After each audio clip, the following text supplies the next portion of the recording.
Claudine, il nuovo locale alla moda, nato a Cormons, dove la tradizione, il servizio e la qualità si fonde in un unico progetto, Claudine.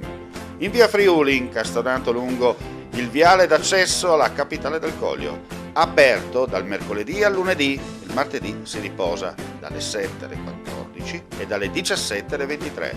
Claudine, locale per palati fini e buongustai, dove si mangia, si beve e si respira Bird, Coglio e Quay. Sono Claudia Azzano, la titolare, e vi aspetto per le mie specialità. Cosa aspettate? Claudine, food, wine, music e sei in pole position.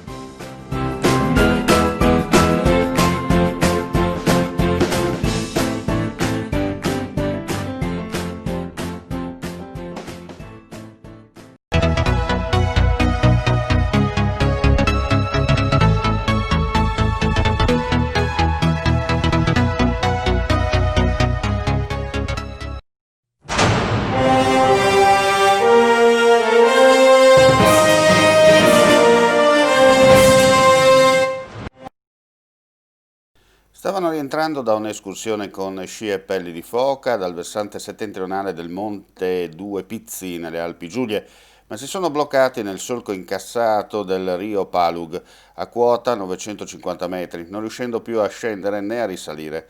A recuperarli è stato l'elisoccorso regionale al limite della scadenza dell'orario di volo per il sopraggiungere del crepuscolo. I due sciatori, entrambi della provincia di Pordenone, per la precisione del 78 e del 1968, residenti a San Martino al Tagliamento e San Vito al Tagliamento, erano molto infreddoliti e non avevano problemi di tipo sanitario. I due sciatori hanno dovuto lasciare gli sci e i bastoncini nel canale perché tale materiale non viene caricato a bordo dell'elicottero. L'intervento si è concluso con successo poco dopo le 17 e intorno alle 17:30 c'è stata una seconda attivazione per la stazione di Udine Gemona del soccorso alpino e speleologico per due escursionisti che si erano persi scendendo dal monte Mataiur fra il sentiero 750 e 736. I due escursionisti sono poi riusciti ad arrivare al rifugio Pelizzo ed hanno avvisato i soccorritori, nonostante fosse stato loro chiesto di non muoversi e di attendere. I soccorsi sono comunque andati loro incontro lungo la strada perché i due erano senza torce.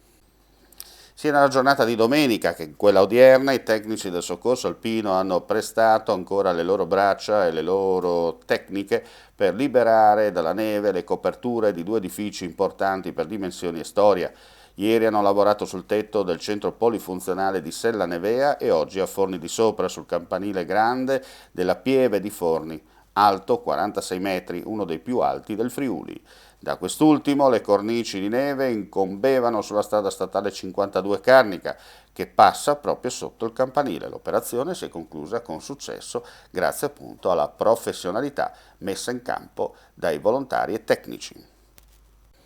Anche Autovie Venete ha contribuito alle operazioni di sgombero dalla neve in montagna. Grazie all'utilizzo di una fresa, il personale della concessionaria è riuscito a liberare alcune strade ostruite dalle eccezionali nevicate che si sono abbattute nella provincia friulana nel fine settimana del 2-3 gennaio. Allertata dalla prefettura, la società autostradale non si è fatta trovare impreparata e ha messo a disposizione il potente macchinario in grado di sollevare il manto bianco che occupava l'asfalto e pulire così le strade. Il personale dell'unità manutenzione, coordinato dalla Protezione Civile regionale, ha operato per l'intera settimana, già a partire da lunedì scorso, negli abitati di Forni a Voltri, Rigolato e Ovaro.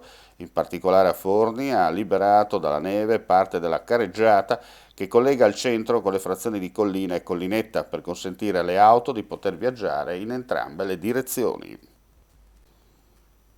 Anno difficile il 2020 per gli allevatori del Friuli Venezia Giulia che hanno dovuto fare i conti con il crollo del prezzo del latte, passato dai 40 centesimi di gennaio ai 35 di fine anno, e a quello della carne, in particolare bovina e suina, con quest'ultima che nell'arco dei 12 mesi ha perso oltre un terzo del prezzo al chilo, passando dall'ipervalutazione di gennaio, quando la si dava e vendeva a 1,50 euro, alla discesa sotto l'euro di dicembre. Ciononostante gli appelli, sia nazionali che regionali, rivolti ai consumatori affinché, ancor più durante la pandemia, acquistassero prodotti locali, Sembra che questi inviti a preferire prodotti italiani purtroppo non abbiano giovato al sistema. Le importazioni non si sono fermate e tantomeno paiono aver rallentato.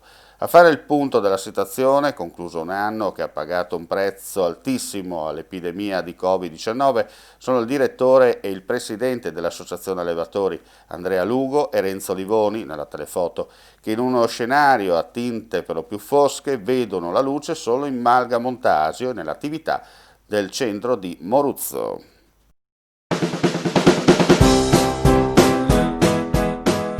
Claudine, il nuovo locale alla moda, nato a Cormons, dove la tradizione, il servizio e la qualità si fonde in un unico progetto, Claudine.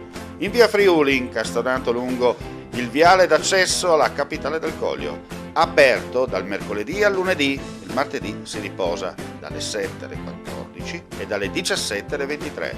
Claudine, locale per palati fini e buongustai, dove si mangia, si beve e si respira Bird, Coglio e Quay. Sono Claudia Azzano, la titolare, e vi aspetto per le mie specialità. Cosa aspettate? Claudine, Food, Wine, Music e sei in pole position.